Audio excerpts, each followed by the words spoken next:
আগে আমরা একটা কাজ করছি, সেটা হচ্ছে যে অন্ধরা কিভাবে লাঠি ছাড়া রাস্তাঘাটে চলতে পারবে। তো ওই কাজটাতে আমরা স্যাররা আমাদের অনেক অ্যাপ্রিসিয়েট করছে। স্যাররা সবসময় আমাদের বলে যে কিভাবে সাধারণ মানুষের কাজে লাগে এরকম কাজ করা। তো আমরা চিন্তা করলাম ওটা ছিল অন্ধদের জন্য, এটা তাহলে আমরা এমন কিছু করি না কেন যেটা বাক প্রতিবন্ধীদের জন্য কাজে লাগবে।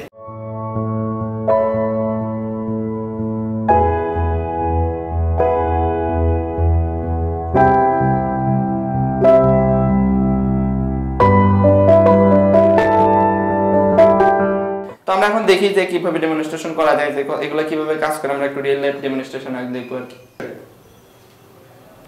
আমার নাম